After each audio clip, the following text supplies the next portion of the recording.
Good evening, everyone. Yehuda Shamroth here from Ramat Beit Shemesh, Israel, introducing Rabbi Pinchas Winston for Redemption Thursdays, as we try to do weekly, to give you some good quality Torah and Parsha and current events, things according to very mystical sources and some from very basic sources.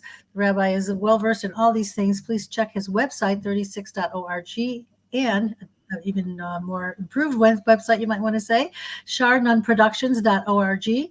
You can get weekly Parsha readings. You can get all kinds of courses and videos and things on every topic Jewish.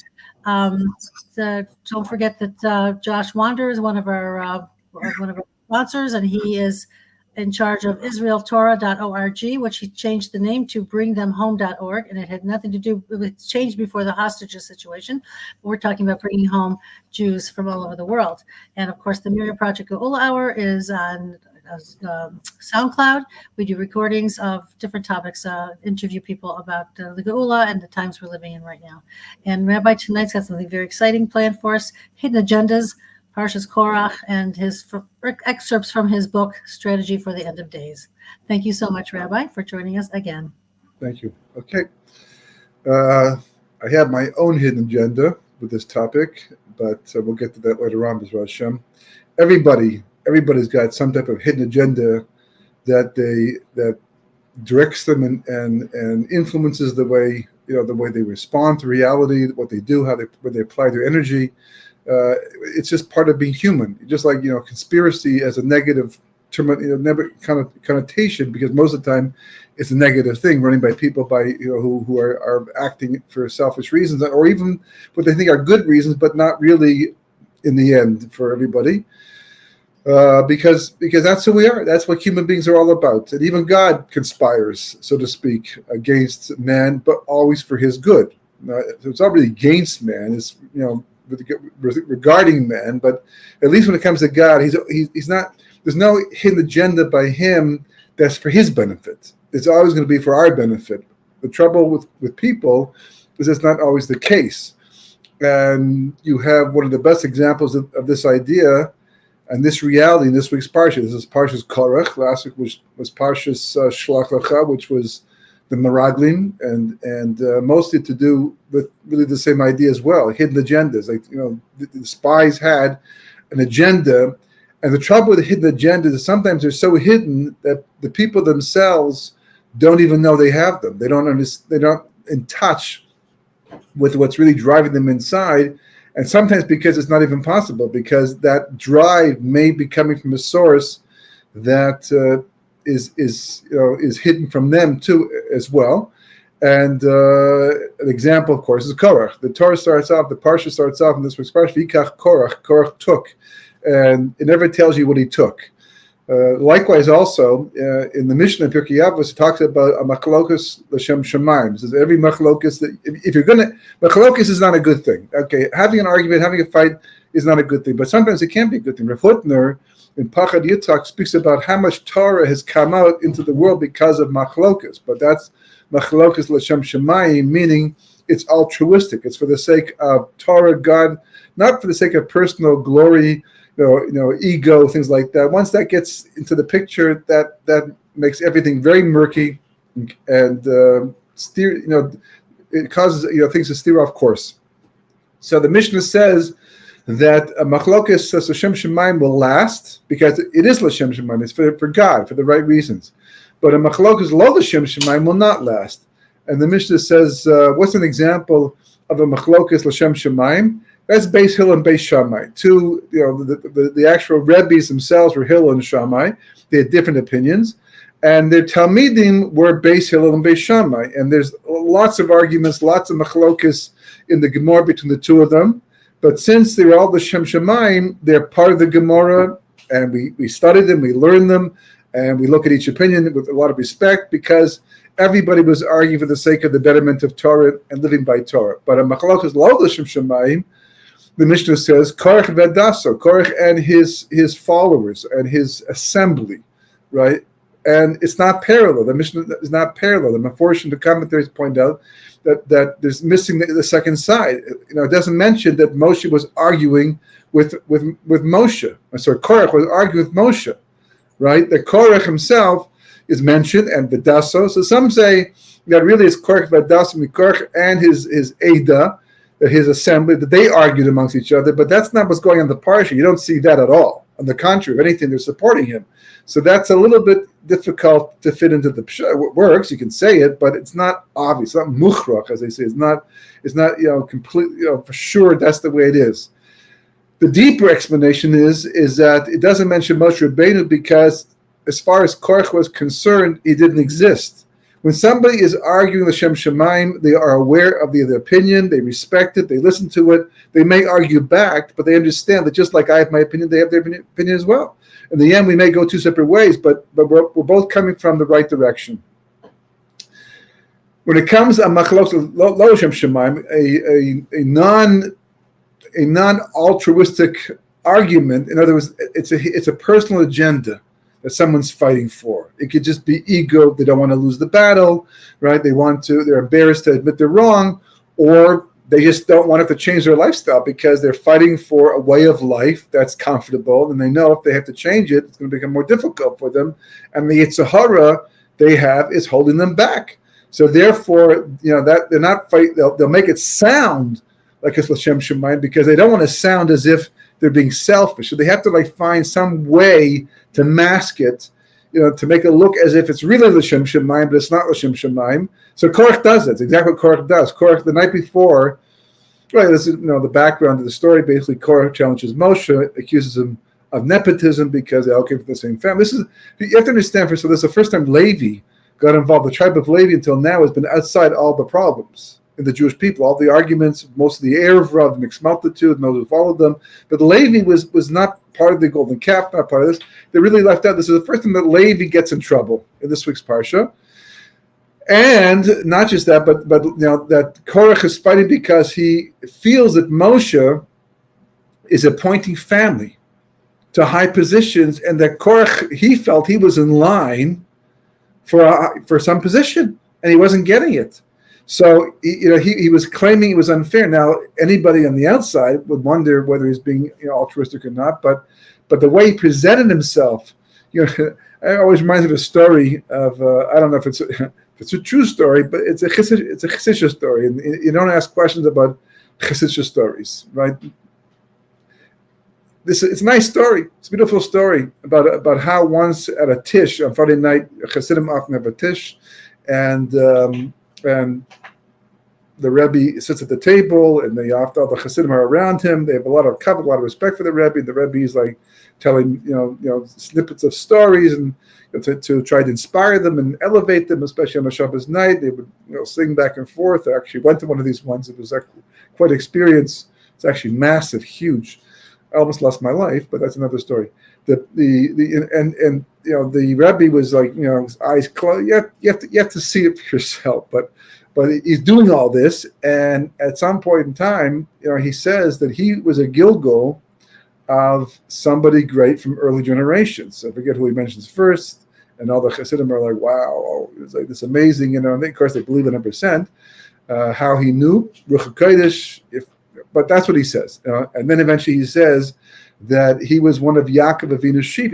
Previous to that, he's a Gilgal of one of Yaakov Avinu, one of his sheep, which quite frankly would be an honor to be one of Yaakov's sheep. Doesn't sound like a big deal today, but back then, Yaakov Avinu to be one of his sheep, but why not? It's a great opportunity because connected to a tzaddik. Now, I'm not sure if the sheep understands that and appreciates that, but that's what he said. That's the story. Again, don't ask questions, right? And they're all, and they're all like, oh wow, it's like this is amazing. He's really truly a great man, right? And then he says one step further, and I was also there in the generation that left Mitzrayim as part of Dor Midbar, part of the generation of the Jews that left Egypt with Moshe Rabbeinu. And they're all, wow, amazing. And now we know what a fantastic soul our Rebbe has. And they're all completely awestruck. And all of a sudden a voice from the back, there's a story. Okay, it's not my story. The story goes. And all of a sudden a voice in the back yells out, Rebbe, you were there with Moshe Rabbeinu, right? And Rebbe smiles and says, yep.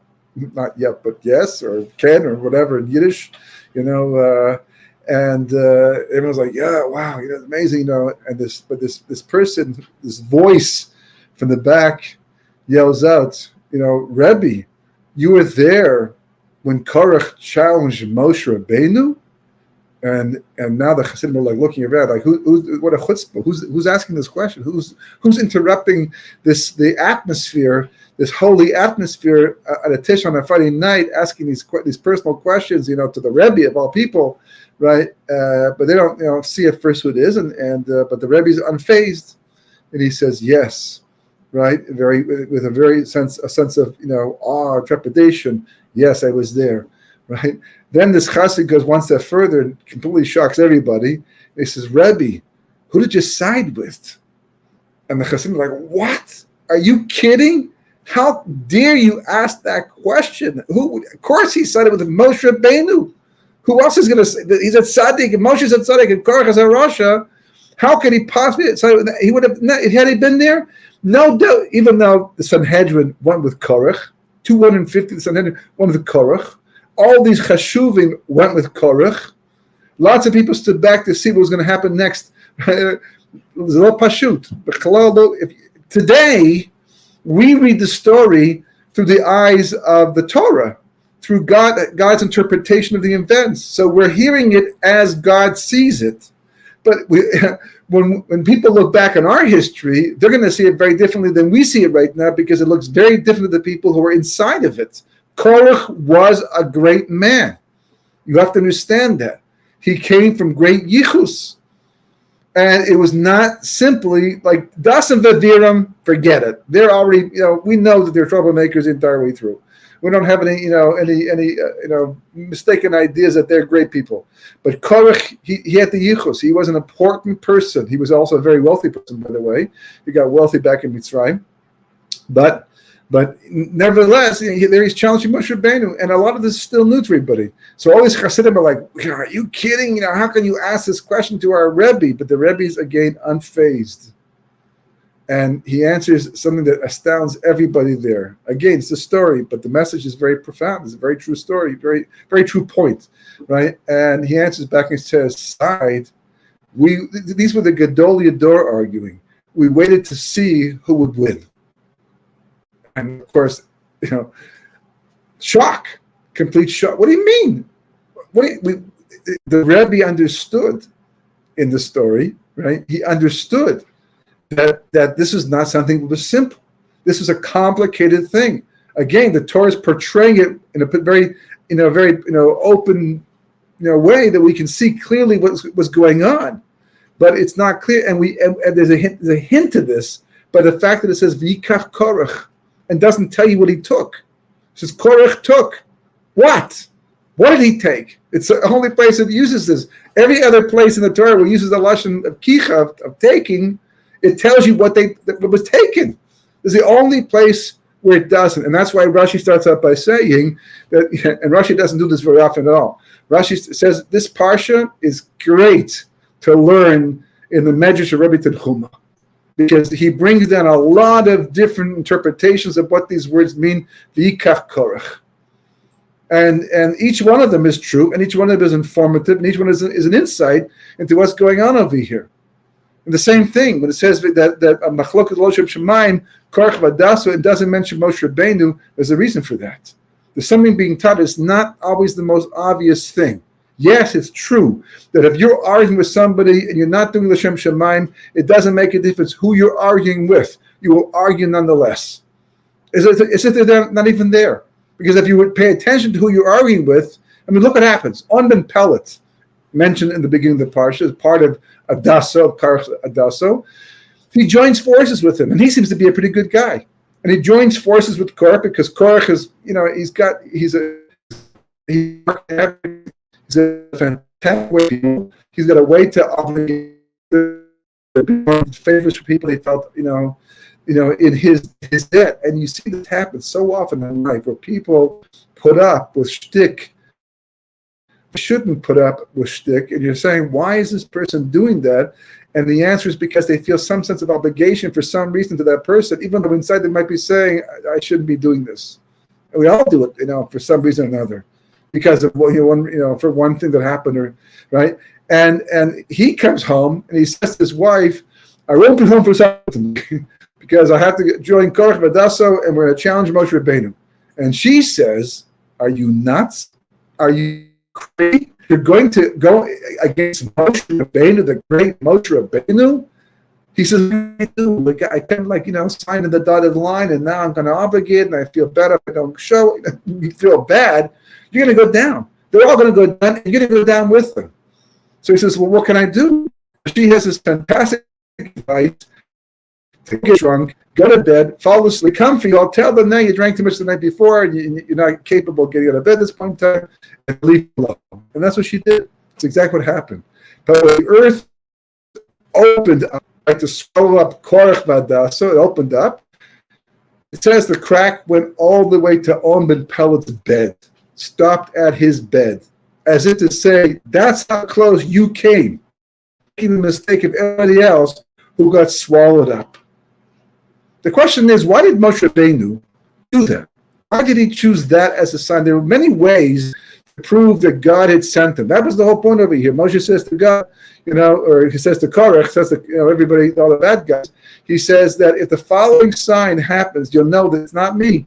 It's not coming from me. It's all from God. God told me who to appoint in what positions. So don't pin it on me. If not, then okay, you're right, and you have a valid claim. But I'm not worried. I know that God, he told me what to do. So you're going to see this miracle happen. What's the miracle? The mouth of the earth is going to open up and swallow. And the Mishnah on Pirkei Avos says it's one of the 10 things that Hashem made right before Shabbos came in, right before at Shkia there. Right, one of the things is the mouth of the earth that would swallow up Korach. Now, why? So no, everybody's Gilgal. Everybody's a reincarnation. There's no one here for the first time. Some say ever since Moshe Rabbeinu, there is only supposed to be 1,000 generations of souls. 974 of those basically existed prior to creation. That's a story unto itself, which we won't go into right now. But the 26 that came after until 1,000 is from Adam and from Moshe. And after that, the souls that come into the world until Mashiach comes are all those souls that come splintering, coming back, in Gilgulim. So everybody is basically a Gilgul of somebody else. Not everybody knows who they're a Gilgul of. It's a reincarnation. But certain people we do know. And what we know is because tradition tells us. Now, did Korach know who he was the Gilgul of? Apparently he did. Shor HaPsukim, which is by the Arizal, which of course is Kabbalah, but it's the Arizal on Chumash and Tanakh, right? But specifically in Chumash.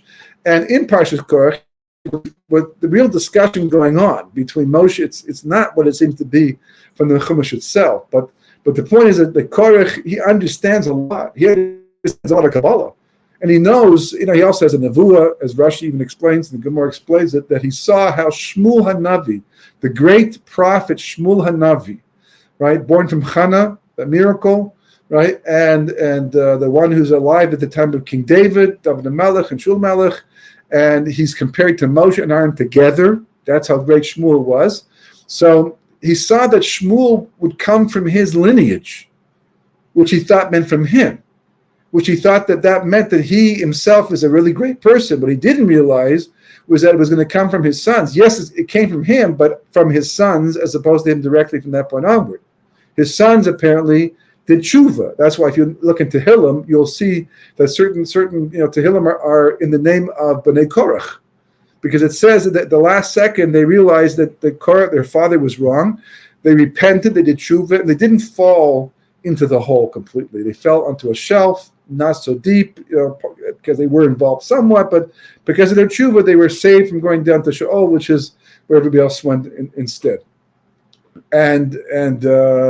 So he had this nevuah, but the Rizal explains what was driving, because you have to understand, your soul is like a motor. Your body's not. Your body, take away the soul, the body dies. There's no life for the body after death, after the soul leaves it. God pulls the soul back, the person dies. Yes, you can hook a body up to machinery, and keep it going, for a long time, a coma, for a person to be in a coma for a long time, but the soul's still there during the coma. But let's say the soul leaves the body. Yeah, I mean, there are certain operations where they have to do things like that, where they actually have to kill the person to save the person. They actually have to stop all the bodily functions and attach them to some type of, blood circulatory thing so that they can operate the brain, and save the person. And they have incredible stories from things like that. But that's not life. It's not called life. That's death. It's not life just because the heart's still pumping, the brain. When it's natural, the heart's still pumping, so that's still called life. Halachically, there are conditions are technically called life, which is why you can't pull the plug on certain patients. But, it's the soul that drives it. The body is instinct. The body has a Yetzer Hara, but the Yetzer Hara is basically instinct. It's things that your body needs to do, for the sake of survival. The most terrible thing that a person can do, either out of ego or desire or jealousy or hatred, whatever they would do, that same drive can be used for good. It's not evil. It's just an instinctual, and the soul itself, the body itself, doesn't really realize that, but the soul does, right? So, for example, right, a body wants to eat. It's comfortable to eat as opposed to fast. We don't like fasting. Even when we choose to fast, it's not comfortable. It's much more comfortable to eat, which is why it's called comfort food. It just feels good to the body, and also gives the body energy, right? But you can't eat everything.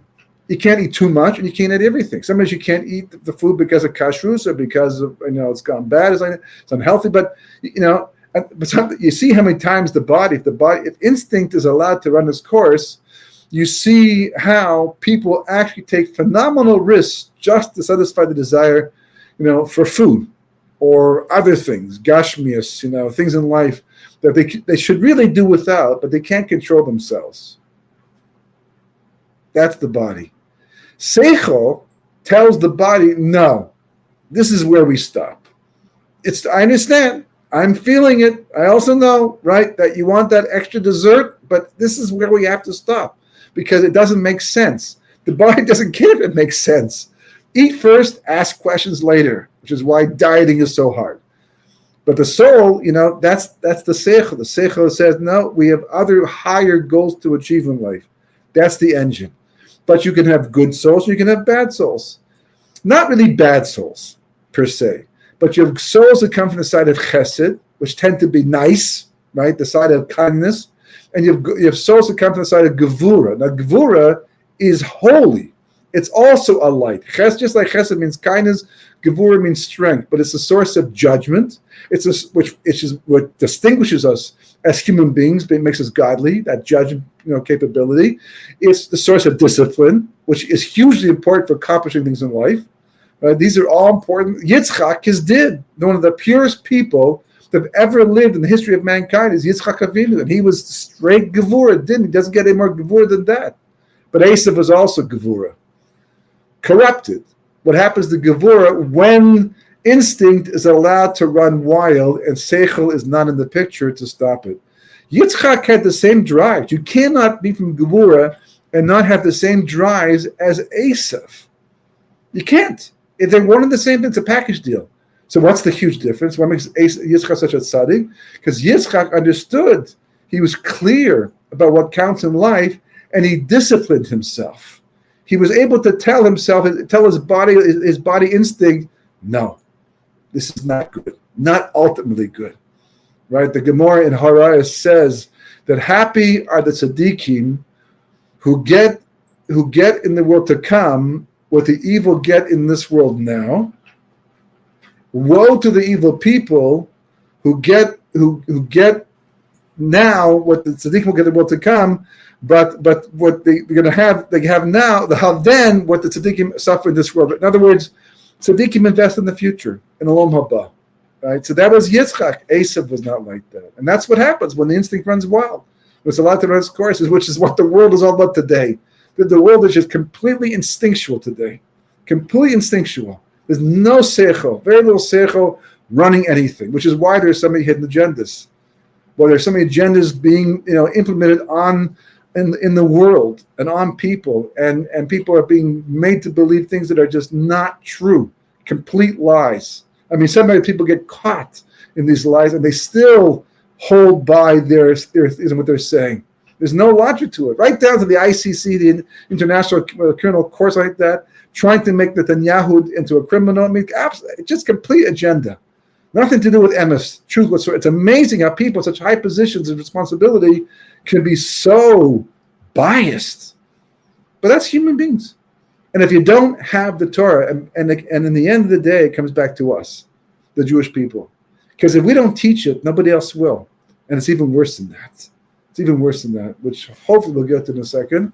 But just back to the idea of Korach. So Cain's soul, you have Hevel and Cain, right? So Cain's soul, you see Cain was somebody, it's from the same word as Kina. Kina meant to purchase, but Kina, which is jealousy. And Cain had a problem. He's stingy, right? Because he's from Geula, and Geula can be very, but some very constricted, so they're very stingy too. Chesed is like, it's like waters. That's whatever you want. Take, help yourself, right? Geula is more like, maybe yes, maybe no. We'll see how much I have, right? And that's Cain. So when God says to Cain, the reason why I didn't accept your sacrifice is because you were stingy and you're not showing me that you care about our relationship. So I'm not.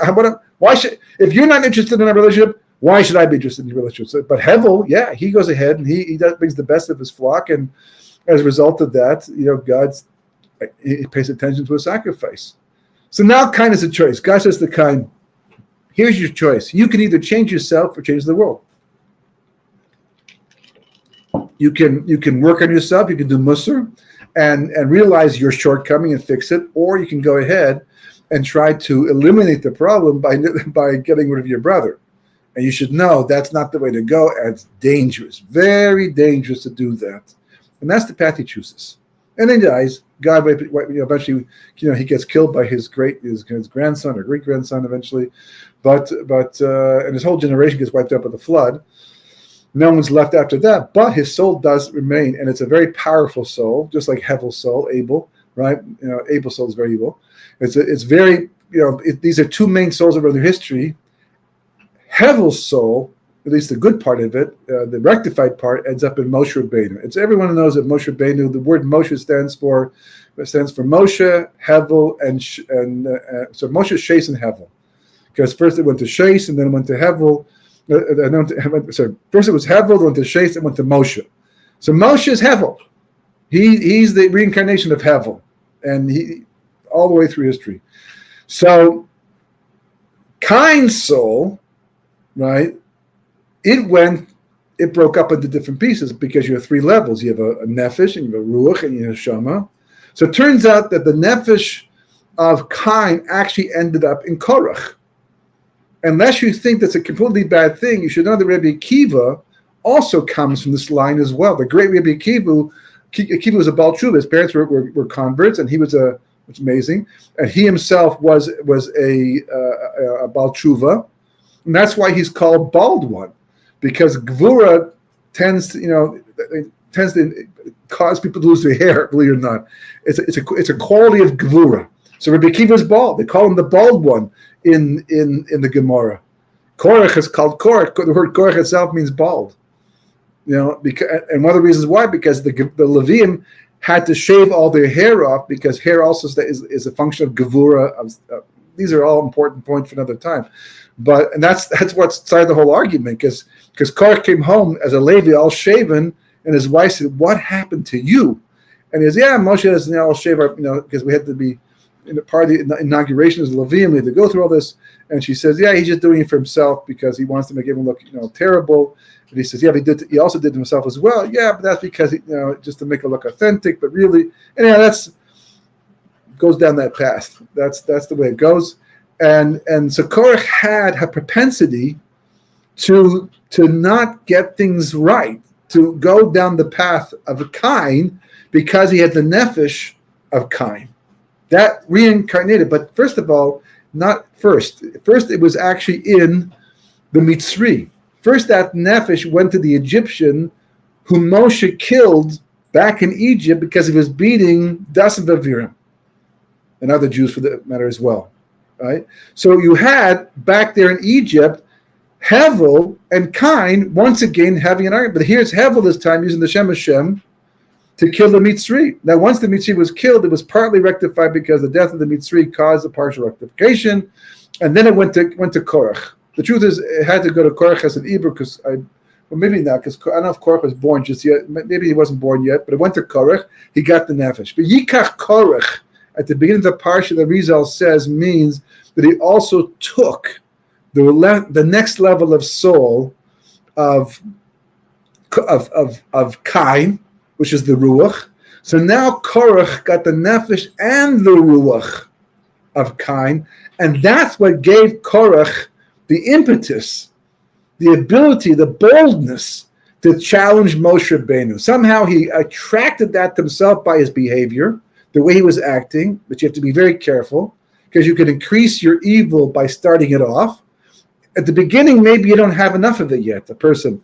But if they go down that path, they can attract other souls that are also evil and make the evil more powerful than themselves, and they won't even recognize what's going on. It's just what they feel. And when people feel something from the inside, just ask Freud, right? When people feel something from the inside, they think it's them. They think it's authentically them. So therefore, they have to do what they feel, which could be absolutely terrible. That's what Korach did. That's what Yikach Korach means.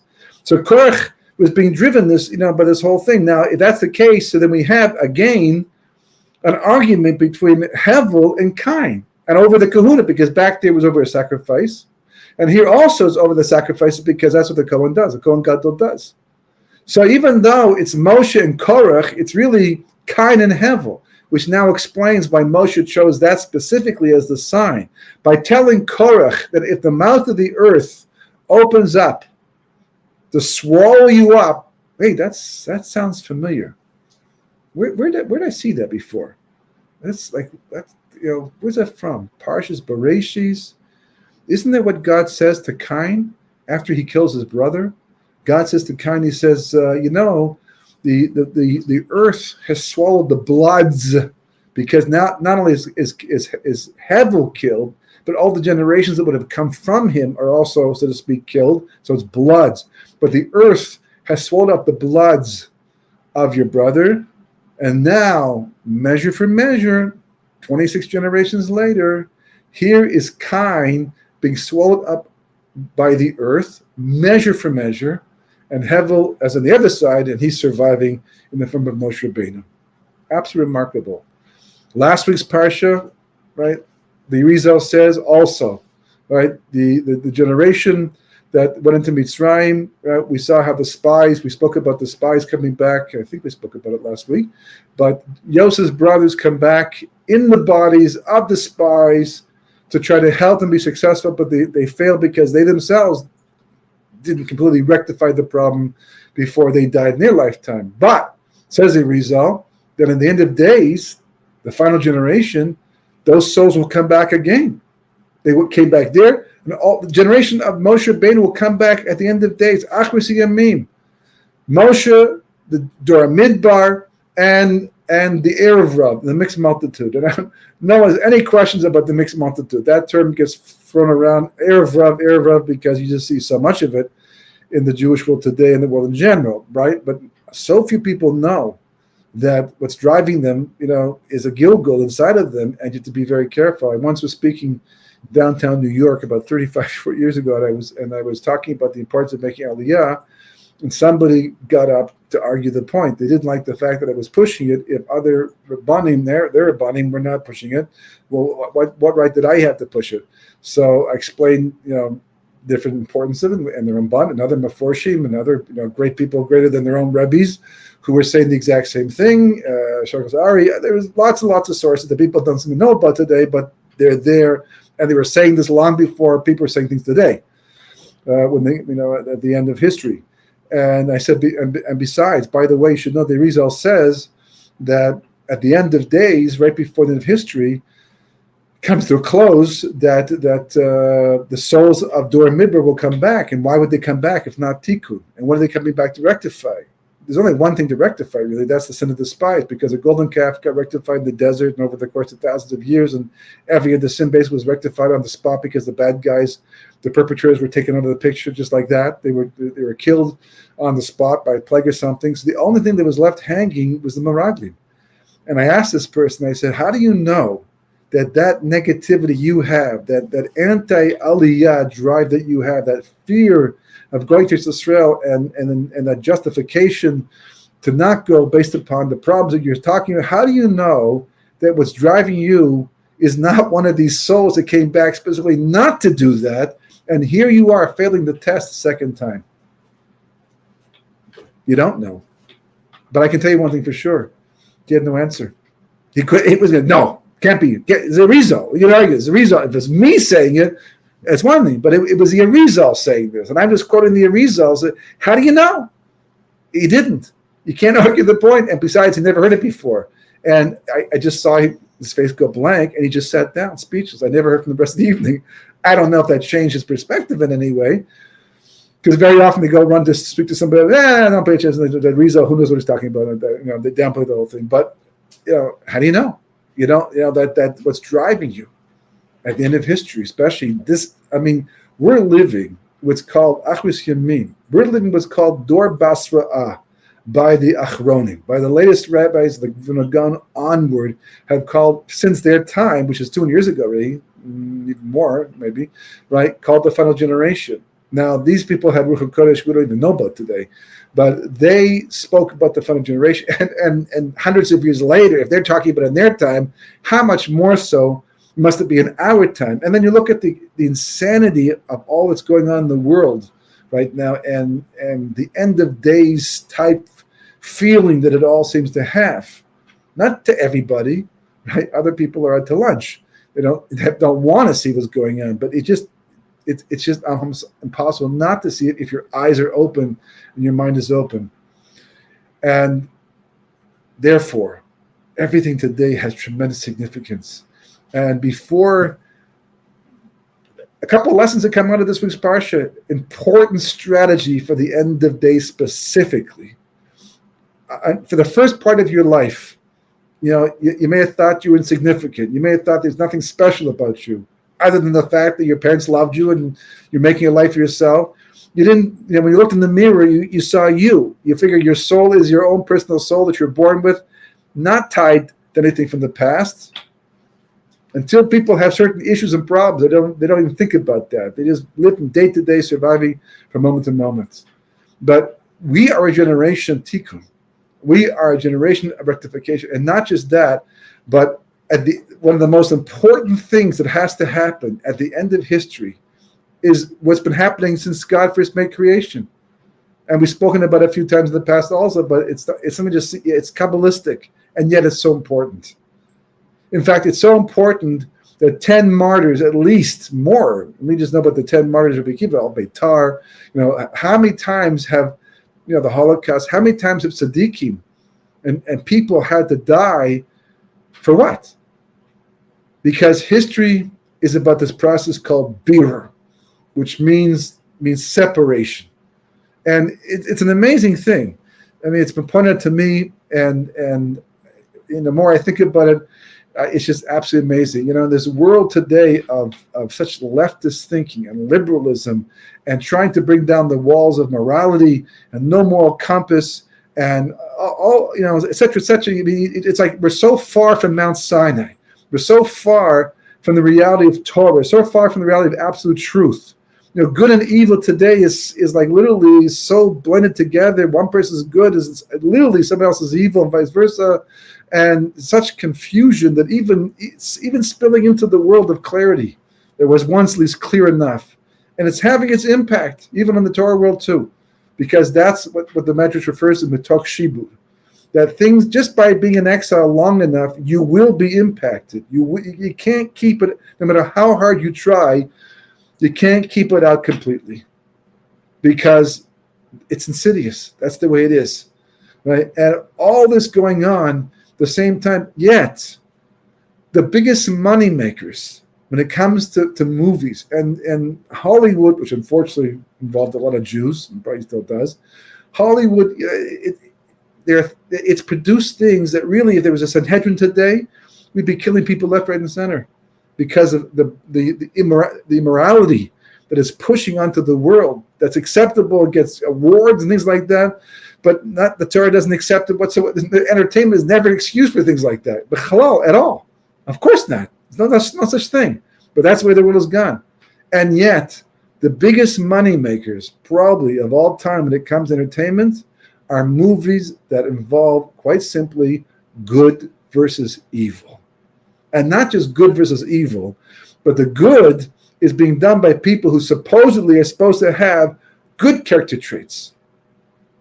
Torah type, okay, secular, whatever, but nonetheless, this is what people flock, billions of dollars spent, to watch movies and entertainment that literally is about, and if evil wins, God forbid, one of these things, people walk out depressed. That was great. That was nice change of pace to see evil win once in a while. No, never. We don't ever want to see. Why? So psychologists would argue, nature versus nurture. It was nurture, right? That a long time ago, when mankind was out of control, a bunch of people got together and said, we need to keep society in control, so let's make up a system. We'll call it the Bible, whatever. Or before that, the Greeks also, had a system that they were trying to implement to make things more civil. Nothing compared to the Torah itself. That came from God. That changed all of history, all of mankind, and they nurtured into mankind certain values, and then they punished people who didn't keep by it, so it became the way of life. And that's the way it was, right? And we're still feeling the effects of it, but it's not natural. That's what Hitler, argued, that he was a social Darwinist. He was saying it was all nurtured. It was not the way the animal kingdom works. Of course it's not the way the animal kingdom works. Of course it's not. They don't have seichel. Animals don't have a soul like we have a soul. They have a They can't. They're completely instinctual. We're not supposed to. Completely missing the point. Maybe he was an animal, that's clear. Right? But mankind in general, no, we're heads and shoulders above everything else. And we can make the decision. Nurture? Nah. Even in a time period it's easy to drop out of that picture, people it touches something inside of them. Because that's the soul. That's the way we're wired. That's the real agenda that's supposed to be driving us, of the soul. But layer upon layer upon layer upon layer upon layer corrupts it eventually. Eventually the soul drive becomes distorted through the eyes, to the filters of the body. And that's the society we have today. And there's a problem with that. Because you see the bad choices being made today. How many people just not getting it? It's not just that they're being anti-Semitic and being biased. They're making terrible choices. When you make a choice, it's like your body. Imagine your body, right, swallowing food and not separating the good from the bad. What happens? The whole thing goes in the body, you get sick. If the digestive system stops working properly to separate the good stuff, the nutritious stuff, from the waste, you get sick. Even though there's good stuff in there, but the bad stuff is there too. So a person gets sick and need an operation or something to fix the problem. It doesn't work that way. There's got to be a separation. Same thing is true intellectually. If the world is not making good decisions, if it's ignoring truth, not being mevarer, doing brera, right, properly, then the whole process of creation starts to slow down. And that's where you get things like 10 martyrs dying, Holocaust, and things like that. Because that's how God makes up for what's not happening amongst mankind. And that's why the world's slowly edging towards that type of reality. Whether we like it or not, whether we think it's seichel or not, whether we think it's logical or not, doesn't make a difference. The world is going according to Baruch Hu's agenda. So all, these people with all these agendas and all things they're doing, and they're swearing this for the good of mankind and for the good. The bottom line, check it out. Look inside yourself. Ask yourself, especially if you're going against Torah authority, especially if you're going against the leaders of the generation, ask yourself, what's driving me? What's really driving me? What is my hidden agenda, or his hidden agenda, or her hidden agenda? What's really driving this person? Is it really a machlokas l'shem shemayim, or not a machlokas l'shem shemayim? Because learn from this week's parsha. The end of days, Kosh Baruch Hu is going to save those who he wants to save and get rid of the rest, just like the body does with food too. So you want to be one of those people who do not get swallowed up by the earth. You have to be somebody who makes a serious, honest choice based upon the drives of the soul. Then you're safe. Then you're protected, because that's what God's looking for. Because if we don't do it ourselves, He'll do it for us. And when He does it for us, we don't like the results. So, take a lesson from this week's Parsha. Check it out. Understand from the beginning, there are lots of hidden agendas. Find out what they are. Get down to the bottom of it all, which you do through Torah and mitzvahs. And if you do that, B'ezras Hashem, you'll find yourself on the same page of Kosh Baruch Hu, and that's where you want to be at the end of the days. Shabbat Shalom. And B'Seres Tevis.